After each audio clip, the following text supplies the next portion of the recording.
right, everybody. Welcome to another weekly webinar here at Route Consultant. For those of you who are here for the first time, my name is Josh Gregory. I lead our education team here at Route Consultant.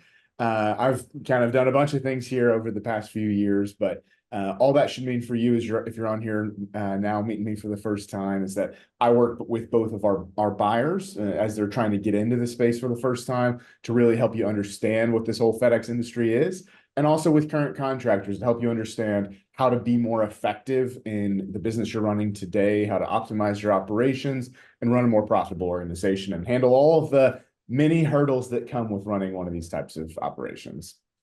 For everyone who's here every week, welcome back. And regardless of if this is your first time or you've been coming for years, we always want this to continue to be a place where people can come, learn a little bit, ask questions, get an update on what's going on in the industry. And we're always going to make sure that this is a time for everyone to come together and be here. So before I go too far, though, I do have a quick disclaimer to read, as I do every week. So Route Consultant is not endorsed by and is not recommended by Federal Express Corporation, FedEx Ground, or Amazon. Route Consultant is not sponsored by, is not approved by, is not associated with, and has no connection whatsoever with Federal Express Corporation, FedEx Ground, or Amazon.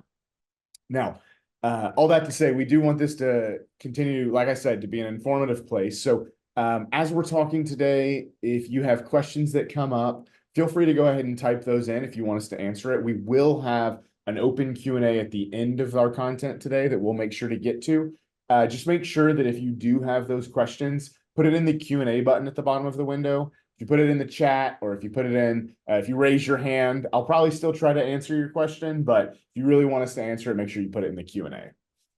So all that being said, for today, what we're focusing on is a topic around how geography, where you're located, really affects your operation and also the value of the business you may be considering. And so this is a really important piece of your overall strategy, whether you're getting into the space for the first time, or maybe you're looking at expanding your current operation into a new state or just a new area that's already at your terminal. You need to pay really close attention to the details of that territory that you're acquiring. So we're going to go over a bunch of things today. And to help with that conversation, I've brought Leah Nelson on. Now, Leah's been on a few of these. You may have seen her before, but Leah's been with Route Consultant for years and been a really integral part of everything that we've built here, working with contractors and banks on really understanding how these are valued and the things that go into understanding, all of the different pieces that make up this business. And she works on the education now as well. So she's really the perfect person to help bring in on the conversation today. So Leah, if you want to go ahead and jump on and say hello, and then I'll let you start. Perfect. Awesome. Thank you, Josh.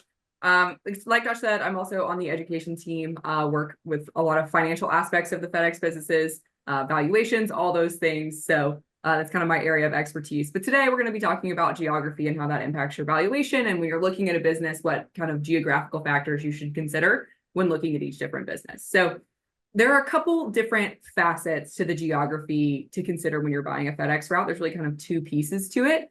The first one's going to be where the business is located in the country, city, state, the physical location of it, and then what type of territory the business services are going to be those two primary facets. Before we jump in too deep into those kind of two different topics there, I do want to preface by saying a lot of new owners want to purchase a business like right in their backyard. And that is absolutely great if you can find one. However, being that close to your business isn't necessarily necessary. What's more important than the proximity is the financial and operational health of the business. It's better to have a fantastic business that's a little bit farther away from your home than a mediocre business like right in your backyard. All that being said, we do recommend looking within a 5-hour driving radius of where you live so you can get to the terminal in a reasonable amount of time if there's an emergency. So before we go into all the other geographical factors, I wanted to say that. So don't necessarily, you don't have to be limited to the right in your backyard, but you don't necessarily want to look at businesses, particularly P&D, that are like 15 states away. So keep that in mind as well. But we'll go ahead and start off with the location of the business. So certain states, certain metropolitan areas are in higher demand than other areas. People want to live in these places, vacation in these places, work here. So buyers are willing to pay a little bit more for businesses kind of in these premium states. Right now, popular states include, and they have for a long time, Florida, California, Colorado, Texas, and New York are kind of those big 5 states that I would consider are kind of premium states. And again, it's totally fine if you want to buy businesses in these states. Like I said, they're popular for a reason. Really good places to live. And in a lot of cases, just expect to pay a little bit more of a premium for places like that. Also, speaking of states, remember to look at the state laws and regulations before deciding what state to purchase your business in. Each state, of course, has their own, tax laws, workers' compensation, rates and rules, labor laws, all those different things. It varies state to state. There are high-cost business states, and low-cost business states. So make sure that you're thoroughly looking at the differences between each state that you're considering. If you're considering buying, and you've got a couple of businesses in a couple of different states you're looking at, so make that part of your consideration. That being said, don't rule out some of those high cost states completely. FedEx does take, higher costs of doing business into consideration when generating their contracts for contractors in those areas. However, as we kind of all know, rate negotiation, FedEx contracts are not an exact science. There's a little bit of loosey-goosiness there. So verify that the contract that you have, if you're looking in the high, really, I guess with any business, but particular in the kind of high cost business states, make sure that you're looking at the contract really thoroughly, making sure it can cover those additional costs before purchasing the business. So kind of another thing on a geography related note, kind of talking about, metropolitan areas, things like that. A lot of people believe that delivering to like an affluent area increases the valuation of a business, but that's not necessarily a factor in a lot of cases. Delivering to affluent areas, sounds really nice on paper. And it can be nice from like an operational perspective, delivering to nice neighborhoods, but it doesn't necessarily impact the NOI of the business, which is the factor that we consider the most when valuing businesses is the NOI. So delivering to the kind of richer neighborhoods doesn't really impact the valuation of a business at all. Besides, like so from an operational perspective, it can be nice, but fuel prices are sometimes higher in those areas. Labor can even be a little bit more expensive. So you may not necessarily like make more money delivering to like a rich neighborhood in New York than like a rural neighborhood, somewhere else in the Midwest or something. But that's just one thing to think about, because some people think are like, oh, this is a really nice neighborhood, it should cost more. That's not necessarily the case. However, you should also consider kind of the growth of the area you're looking at when you're buying a FedEx business. While we don't, when we're putting projections together for the FedEx businesses, we don't consider any additional growth like in our valuation metrics. It's still an important thing to, evaluate on your own. Do you want to grow the business? Like, is that one of your goals, is to just buy a FedEx business and grow it like crazy? Like, make sure you're purchasing in a high growth area if that's the case. Research to see if they're building new neighborhoods, new apartments, new businesses, like in those zip codes that are included in your contract. Keep in mind though, if you are looking in one of these kind of high growth areas, they may experience like inflated wage pressure and kind of other challenges since they're in more of those booming markets.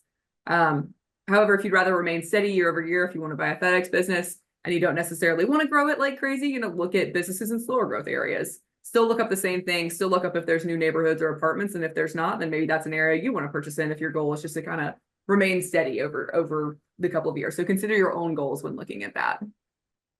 So the other factor when looking at geography is the actual territory itself. So particularly whether it's a rural or urban territory. For those that are unfamiliar, urban routes generally operate less than like 100 or so miles per day. Really, it's like super urban's 50 or less, and you kind of got your more suburban type areas. And then rural routes operate above like 150 or so miles, kind of 150, 200 miles. Anything kind of in between that is like a suburban territory. So it's kind of right in the middle, best of both worlds. So you got your urban and your rural, and you're kind of in between. But there are pros and cons to each type of route. So we're going to take a look at urban routes first, so our city routes. The primary kind of pro of urban routes is the stop density. So this means that the stops are really close together. Urban routes, they travel less miles, deliver more stops in those, fewer miles, which can greatly have efficiency with your routes and lower a lot of your costs. Notably, fuel costs are lower since your routes aren't going as far. Of course, you're not traveling as many miles per day, so you have way lower fuel costs. And you have less wear and tear on your trucks. So you should have less repair and maintenance costs as well. And your trucks take less time to wear out over time. So generally, if you're running those urban routes, you can keep your trucks for a longer period of time because they're not putting on as many miles. But since you have savings kind of in fuel and repairs, you can apply those savings to your wages, which are generally higher in those urban areas. So you've got lower fuel, lower repair and maintenance, but generally a little bit higher wage costs. So that's kind of one of the cons to the urban routes as well. The wages are typically higher in metro areas and those more dense areas, and the hiring market can be a lot more competitive. So trucks face less wear and tear.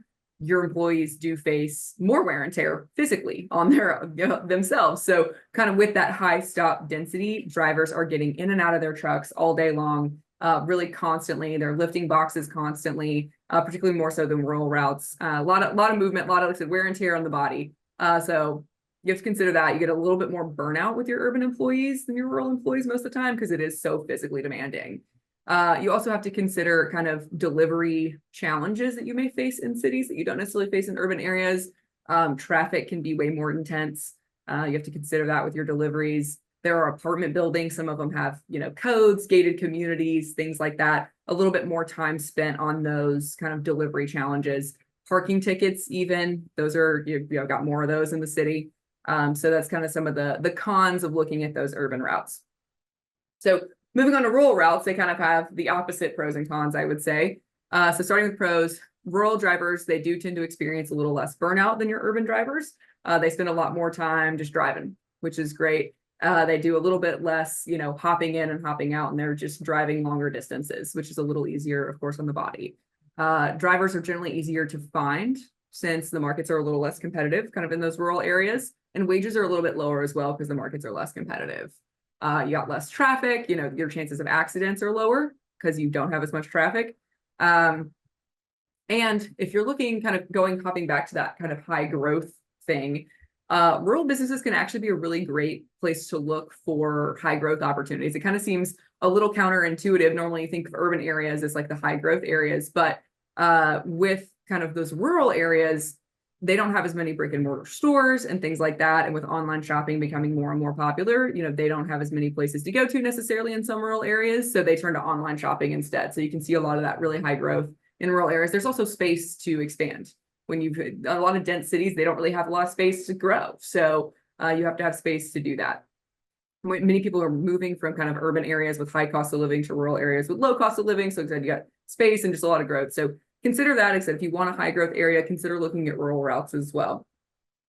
Of course, rural routes definitely have their own cons too. Of course, urban routes have those kind of lower fuel costs, low wear and tear. Rural routes have high fuel costs because you're traveling tons of miles per day and high wear and tear on your trucks. So you have to have generally a pretty high CapEx truck budget if you're operating rural routes, because your trucks just wear out a lot faster. I would say by a couple of years, they're going to wear out faster than if you had urban routes. It's also can be a little bit of a hassle to get trucks fixed since there are kind of fewer tow services and mechanics and things like that. And your trucks are just way farther out. If your truck breaks down, 100 miles away, it may be harder to get like a tow truck out there than if you were in a dense city and there's tow trucks, everywhere, and your trucks are 10 minutes from the terminal. So it could be challenging to get those things kind of worked out in a timely manner. But all in all, like I said, it all just depends on your goals. Like looking at geography, everything has its pro, everything has its con, whether you want to grow your business, if you want to stay the same, if you want to operate in a high cost of business state or low cost or rural or urban, you just need to really evaluate. It all comes down to evaluating your own personal goals and then seeing what geographical factors fit into that. So that's most of what I've got. If you want to pass it over to you, Josh, to add anything. Perfect. Yeah. Thanks, Leah. Yeah. And we'll come back to it. I'm sure there's going to be questions on some of what you talked about today, but there are a couple of other quick things that I just want to add while we're on the topic. So the first thing I really want to bring some attention back to, you mentioned it some, Leah, is around fleet strategy and really making sure that you've properly considered how your territory is going to impact that fleet strategy. And typical advice that I often give to people is try to find the largest vehicles that you can safely operate on a route. A lot of, I know lots of people who kind of, as they're thinking about this space for the first time, envision, this world where they have every truck full to the brim, packages, wall to wall, ceiling to floor. But that's not actually ideal. A lot of the times you want to leave some space because you need an aisleway so that you can actually get up into the vehicle and find those packages to deliver efficiently.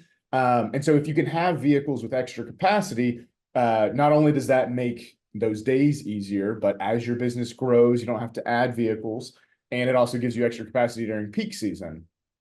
And so all of that's important to think about. And in, whether you're inheriting a fleet or you're trying to decide which trucks to bring to an acquisition, you really have to think about those factors, the fleet, those kind of ideas of how you want the fleet to look and how the territory actually looks and some of the factors that the territory can have that'll impact what your fleet needs to look like. And so one of the first things you should do is really assess the territory and assess your fleet as a part of that territory. If you think about it, there's going to be rural areas like rural Kentucky's a territory we had where if you try to take your largest vehicles out, just because you have this idea of always have the biggest possible vehicles, it's why I said the largest vehicles that you can operate safely. Because some of those rural areas are going to have gravel and dirt roads that if you try to take your large trucks out on, they're going to get stuck. They may not be able to turn around, or there may be low clearance areas where your truck won't fit and you can quickly turn that truck into a convertible. And it sounds like a funny thing, but it happened to one of our drivers. So all those types of things can happen. You just have to be aware of what's in the territory. And it's not just rural areas. There are urban areas where plenty that I'm sure you've driven down and been as a part of your day-to-day life where the streets are really narrow. And so you've got a really large truck, and that's great from a capacity perspective. But if you're hitting a mirror on a car every day or you're dinging a mailbox trying to fit that truck down the road, you're not saving yourself any money. So one of the things I always encourage people to do as early as you can in the process is to do a ride along or just an assessment of each of the routes that are included in your business. So even if you can't get in the vehicle, because maybe that's a part of the thing where you're buying a business where the owner doesn't want you to actually be in the vehicles until you've taken over the business, it's still worth it to just either drive around the territory beforehand or as early as you can once you take over the business, do a ride along of every route that's a part of your territory. One, that will give you a real sense of what kind of vehicles are really going to fit. And two, that's, doing ride alongs is always just a good way to build a little bit of trust with, especially if you're coming into a new staff, drivers that aren't familiar with you. You can really learn from them, see what they think, what kind of vehicles they think would be comfortable on those routes. And it's just if you've got, routes where a driver's done by 2 p.m. because their truck was full and they had more time to deliver and more desire to deliver, but they just didn't have any room left in their truck. If it's a road in a territory where you can fit larger vehicles, then that's a really good excuse and reason to add a larger vehicle to your fleet in your territory. Leah also mentioned how the contract should account for the fact that you're going to have more wear and tear in a rural territory. Now, you should get revenue that accounts for that, but that still means that you need to model that CapEx to spend and make sure you're planning for that over the upcoming years, setting money aside to invest in the fleet, and then paying really close attention to how your vehicles are trending to identify the vehicles that can last longer or the ones that have reached their end of life, maybe even sooner than you wanted them to. And so all of that should be a factor in terms of how you're thinking about your business, and the structure of the territory is really going to impact that.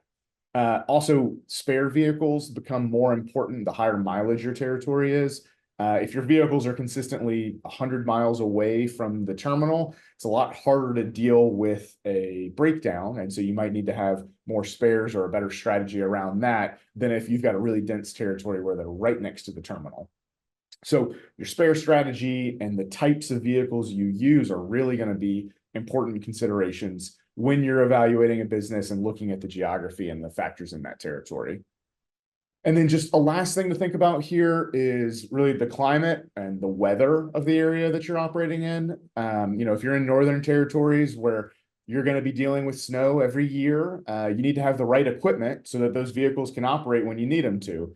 There's obviously going to be days where you don't send the vehicles out. You do get that ability as a FedEx owner where you don't have to send out your trucks if you think that the weather warrant or is unsafe for your drivers to be on the road. But a lot of those drivers in those northern territories are used to the snow and used to driving in it. But if you should probably have, ice scrapers, things, chains you can put on the tires, all those types of things, maybe snow tires for the winter that you trade out. There's things like that you need to consider and need to be a part of your strategy. Another thing that I see people not thinking about, but if you're at a terminal where you may have to store some of your vehicles outside and it gets really cold, you do not want to have diesel. They're just going to have a lot more challenges in the cold weather if they have to be out there, if that engine's freezing, if the fuel's freezing. So that's another consideration, some of the types of things you need to be thinking about. And then there are going to be areas with more natural disasters than others. You know, you might be in an area that's hit by hurricanes every year. There's not much you can do to prevent the hurricane, but you do need to be aware of the risks and prepare contingency plans in your business for both your staff and your fleet for anything that's just a regular occurrence from a weather condition. And it should impact potentially if you decide to go into that territory or not. Now, realistically, we'll always come back to the fact that FedEx is in theory going to take all of this into account when they make the contract so that every territory is equal. And that's true to an extent, but there's so many different factors here and things that you need to plan into your strategy, into your fleet, and into your evaluation of a business based on the context of the territory that you're entering. So hopefully Lee and I have helped with some of that today, but we're always here to help address specific questions and specific businesses that you're considering and need help thinking through, because everything, you know, makes sense at a general level, but then your specific business, your specific territory is going to have unique questions that no one's thought of, or that we might have only run into one time, but we can provide experience on that one time we ran into it. So other than that, that's basically the main things that we wanted to highlight around geography. So I'm going to go over the new listings and the new events that are coming up. But while I'm talking, this is your chance to kind of enter any questions that you're having. I already see a bunch in the chat that we'll get to. Q&A will open as soon as I finish this in just a second. So we have 3 new listings this week, all P&D routes. The first one is in Virginia. It is 13 P&D routes at 3.9 million. So this one has a manager, 4 spare trucks, and is operating at a very high margin, which is why that price is so high. North of 30%, really rare that we see this on the P&D side. And this has newer vehicles as well. And so if that's the type of business you're looking for, it's also a 6-day work week. So if you're interested in something of that size in Virginia, reach out.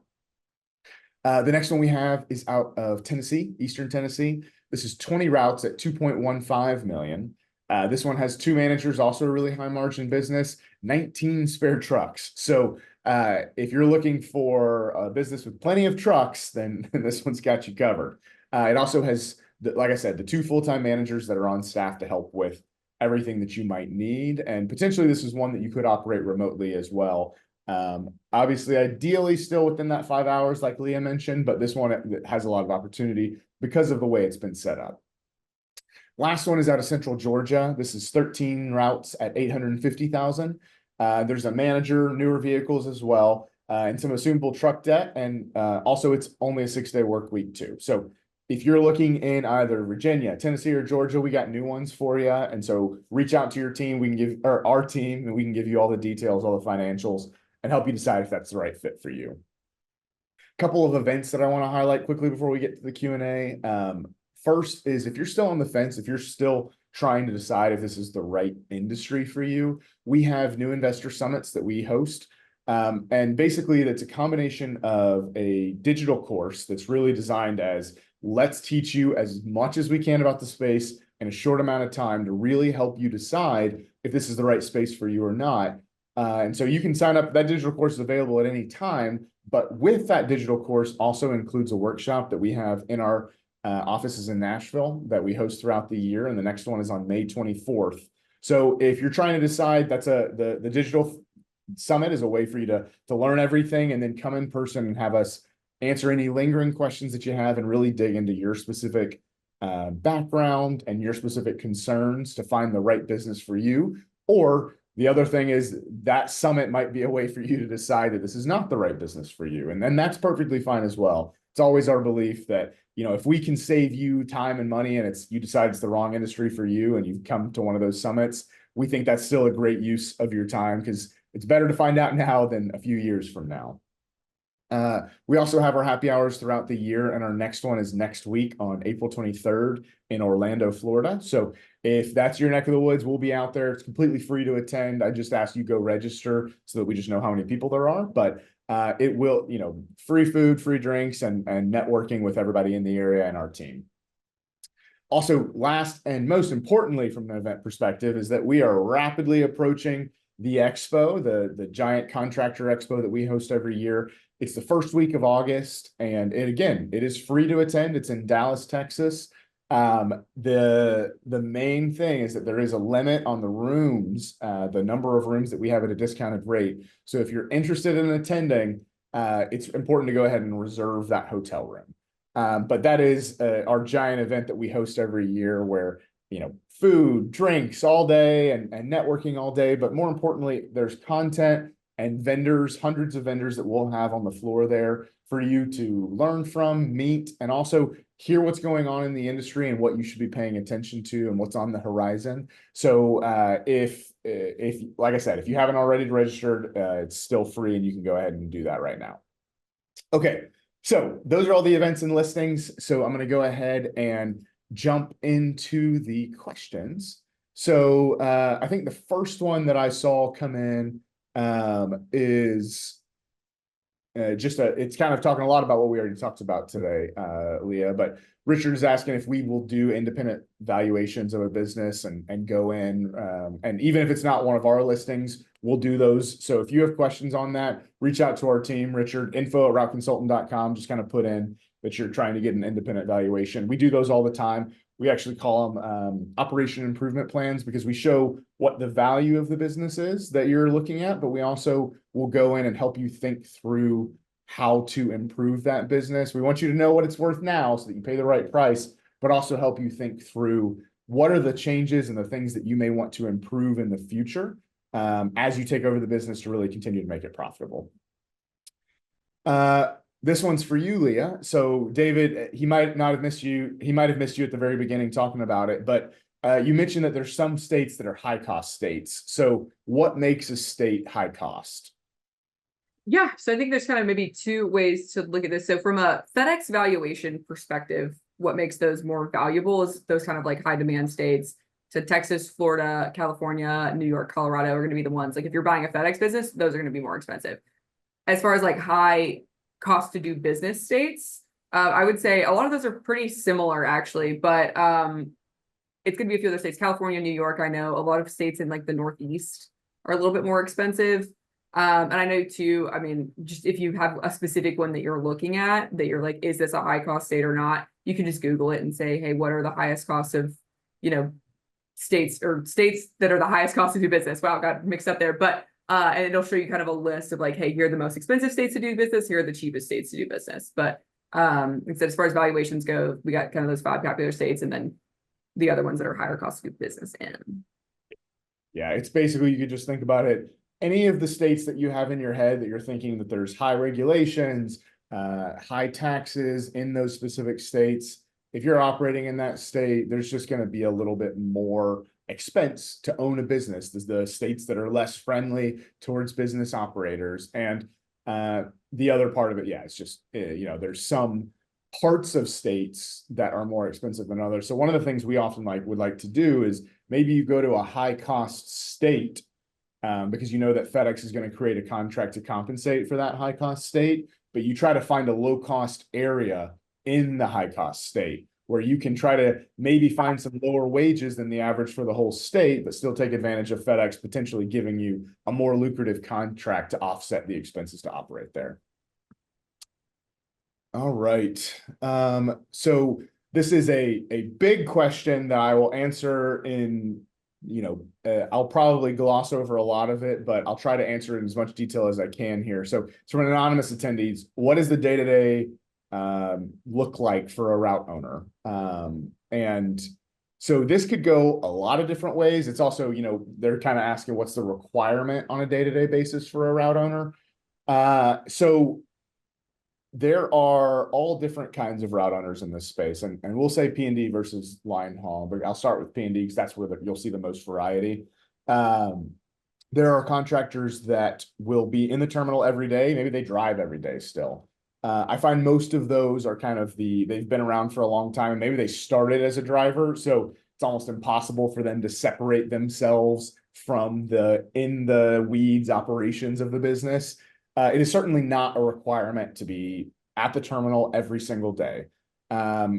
You can learn a lot, especially early on, if you invest that time to be there every day. And so I'd encourage you to at least see if there's a way for you to do that for your first operation where you do spend some time on the ground and are at least at the terminal for dispatch in the mornings. But then there are contractors that maybe they just do weekly check-ins, maybe weekly safety meetings. And there are even some that haven't been to the maybe they only go to the terminal once a quarter for some big FedEx meetings to go over some quarterly things. And they essentially depend on their managers for dispatch. But regardless of the level of involvement you are physically, it's still something where you want to be thinking about and involved in the business, even if you're remote. So, that could mean that you have multiple check-ins with your manager during the day. It could be that, you're just staying on top of all of the financials and the different metrics that FedEx asks you to track that you've got access to from your vendors. And so what a day-to-day could look like is really going to be a function of how strong is your management team and what types of vendors are you using? Because there's all types of things you could decide to do and focus on. So you could be there for dispatch. You could be there and thinking about maintenance and preventative maintenance every morning. You could be thinking about payroll and you do all of that. It could be that you do all the hiring every day. It could be that anytime FedEx or a driver has a problem, they call you directly. But a lot of those things can be handled by either a manager that's in place already or that you kind of coach to handle those things. Or there are vendors that handle just about anything. So one of the things that you'll really want to think through as you're looking to get into this space is what kind of time do I have to invest into this business? And based on that, what are the types of things that I want to outsource either to my team or a vendor to handle those things that either I don't want to do or that I know that I don't have the skill set to do. And thinking through all of that is going to be really important as you're going through the process. A lot of those things still apply on the line haul side. There's just much fewer contractors that are involved in the day-to-day at the same level, just because there's fewer things that actually happen day-to-day in the line haul space. So there's still contractors that'll go in every morning, but with how trucks dispatch in the line haul space, they might dispatch at night, they might dispatch early in the morning or at in the afternoon. There's all different types of dispatch times. So, there's not the same, like all of my guys dispatch in the morning, so I'll be there every morning. So it's more about making sure you know what's going on, that you can answer the call when the driver calls or when FedEx calls. But there are more line haul owners that operate even farther than that 5-hour recommendation that we made, just because there's not always as much to do in person at the terminal on the line haul side. Question here on how can I get help writing a business plan and all of that. So there are some one-off questions we can help, but a couple of things I'd point you towards is if you're at the point where you're seriously pursuing one of these and you still have kind of questions on how do I get started with the application process, evaluate the business, can you walk me through the entire process? We have called it all different kinds of things, but a white glove service that is essentially designed to help you from beginning to end through this process. We can teach you everything you need to know leading up to the business, but also help you understand all of the steps leading up to the FedEx interview, the things that you need prepared to submit to them, your RFI, the things that they're going to ask you in that interview so that you're fully prepared for that.